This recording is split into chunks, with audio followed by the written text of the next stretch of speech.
अंगनवाड़ी कर्मी एवं सहायिका मानक पई आसिला बड़ खबर बढ़िला अंगनवाड़ी कर्मींकर दरमा। एने उपमुख्यमंत्री प्रभाती परिडांकर बड़ सूचना। गत किछि दिन पूर्व ब्रह्मपुर निष्ठ विश्वविद्यालय रे आयोजित 2 दिनिया आंचलिक सुभद्रा शक्ति भिजन सम्मेलन रे अंगनवाड़ी कर्मी माने मुख्यमंत्री निकट में तांकर समस्या जणाइथिले एवं सरकारी मान्यता सह मासिक 18,000 टंका को वृद्धि करने को सेमाने दाबी करथिले। तेबे अंगनवाड़ी कर्मी माने दीर्घ दिन धरी 5 दफा दाबी नहीं आंदोलन करुवा बेले दरमा वृद्धि सेमानकर प्रमुख दाबी रही। सूचना अनुसार अंगनवाड़ी कर्मीकर दरमा 15,000 टंका एवं सहायिका मानकर दरमा 12,000 टंका कराजिबो बोली सूचना दिया जायछि। राज्य में अंगनवाड़ी कर्मी एवं सहायिकांकर दरमा वृद्धि नहीं सरकार विचार करुथिबा उपमुख्यमंत्री प्रभाती परिडा कहिसंती।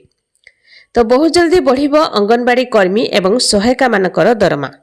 तो खूब शीघ्र विधानसभा रे घोषणा हेबो बोली कहिसंती उपमुख्यमंत्री प्रभाती परिडा। तेबे बढ़िबो अंगनवाड़ी कर्मी एवं सहायिका मानकर दरमा।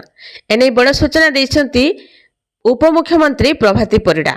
तेबे किछि दिन पूर्वरु ब्रह्मपुर निष्ठ विश्वविद्यालय रे 2 दिनिया आंचलिक सुभद्रा शक्ति भिजन सम्मेलन रे अंगनवाड़ी कर्मी माने मुख्यमंत्री निकट में सेमानकर दाबी जणाइथिले एवं सरकारी मान्यता सह मासिक 18,000 टंका को वृद्धि करने को सेमाने दाबी करथिले। एने खूब शीघ्र विधानसभा रे घोषणा हेबो बोली कहिसंती प्रभाती परिडा।